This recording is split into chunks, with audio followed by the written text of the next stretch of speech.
We're on to the last bit of Exodus today, so this is chapters 32 through to 40. It's the last section of the story. I've done quite a big chunk because a lot of it's repetition of earlier stuff, but it opens in a sort of Tarantino-esque sort of thing, where in the previous video we had God telling Moses how he's going to build the tabernacle and everything. It then cuts back to what's happening down at the bottom of the mountain whilst Moses is up there. And it seems that all is not quite well. So to recap, Moses has got up the mountain. He's up there for 40 days and 40 nights. We don't know anything more than that really at this point as to what's happening. But the Israelites are down at the bottom of the mountain, kicking around, evidently quite bored, getting a little impatient. To be fair, 40 days is kind of a long time to just have no idea if the guy's coming back. But they go to Aaron, and their solution to this problem is to say, can you make us some gods so we can follow those? We don't know if Moses is coming back and what's going on, so just make something. And you think, oh, that's a little odd. You know, God's just told you not to do that. And even more odd, I think, is that Aaron then turns around and says, yeah, sure, yeah, no problem. Give us all your gold jewellery. Throws it in the fire, melts it all down, turns it into a golden calf. The Israelites then decide they're going to bow down to this thing and sacrifice it, despite the fact it's just a golden calf that they've just seen made out of their jewellery. And Moses is up the mountain talking to the guy that they know is God. Very strange. We then cut back to Moses up at the top of Mount Sinai with God, and God is God, so he's aware that what's going on, and he's very angry about this. And it sounds like he's looking to destroy the Israelites as a result of it. But then oddly, Moses is able to talk him out of it. Moses then comes back down the mountain. He's got the stone tablets with the Ten Commandments on. Gets very angry himself and smashes these tablets. Then takes the golden calf, grinds it up into dust, sprinkles the dust on the water and gets the Israelites to drink it. Moses then goes to Aaron and says, what is going on? I've been up there for 40 days, 40 nights and you're letting this all go crazy down here. And Aaron turns around and just matter-of-factly tells him what happened, as if there was nothing to it. Other than he did say that he sort of threw the gold jewellery onto the fire and then this calf came out, almost like as if by magic, but nothing more is said about that. So not quite sure if that's Aaron implying that something more happened than actually did. Moses, however, then calls up all the faithful and a load of people who didn't bow down to this golden calf pop up. So clearly it wasn't everybody. And then they are sent off to go and kill a load of the naughty Israelites, for want of a better word. And it's stated that 3,000 people died that night. It was rather extreme.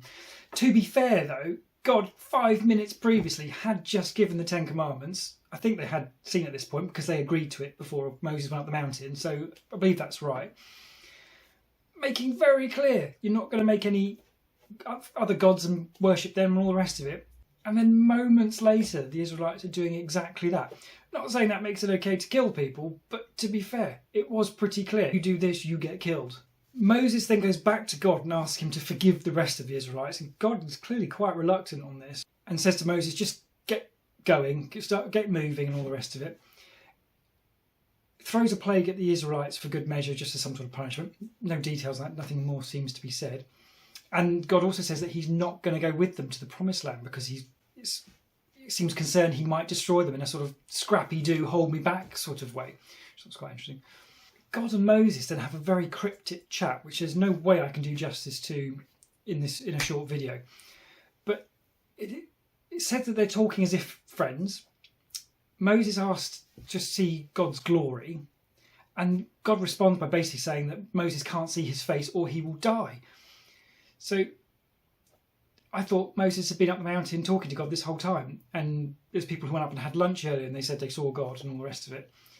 So I've clearly missed something there somewhere, because Moses has seen something, but apparently it hasn't been God in some pure form. So I don't know if God's appearing in some sort of diluted form, but it does emerge that evidently if a human being looks at God, we can't cope with it and we will spontaneously die. For the rest of the book, going from roughly chapter 34 to the end, a lot of it's repetition of the Book of the Covenant rules and the construction of the tabernacle. The difference being that whereas in the previous video God was describing you must do this, you do this and do that, in this it basically repeats that exactly the same, but saying it in a way, the people did this, then they did that, and then they did that. I must admit I was dreading at one point, am I going to have to cross-reference what it says in the latter bit to the early bit to make sure they've actually done what they're told? But fortunately Moses comes along and checks it all, and he seems quite satisfied and blesses the Israelites and says they've done a great job. So we can deduce that the right thing has been done at least. A couple of sort of trivial bits in that. I guess the tabernacle I think is supposed to be moving with them. That's the impression I get, certainly. That would seem to be how that's going to work.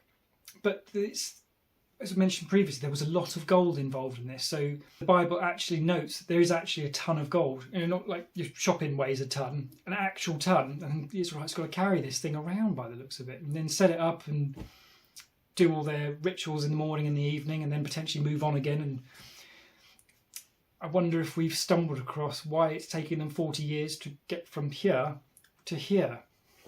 It again then repeats that God is leading the Israelites by being a cloud in the daytime and a pillar of fire at night. So overall, the second half of Exodus has been a lot of rules and not particularly interesting stuff, other than an insight into what God wants, albeit quite long-winded and detailed. I suppose that's a good thing, really. And I think it's more the bigger picture that's going to be more interesting. So the next video I'll do a summary of, ignoring the individual parts of the story, and just do the big overall summary of Exodus and how it fits together with Genesis, or how I see it as fitting together with Genesis. But yeah, I don't particularly find the detail of that so interesting so much as the big picture, so we'll sum that up in the next video.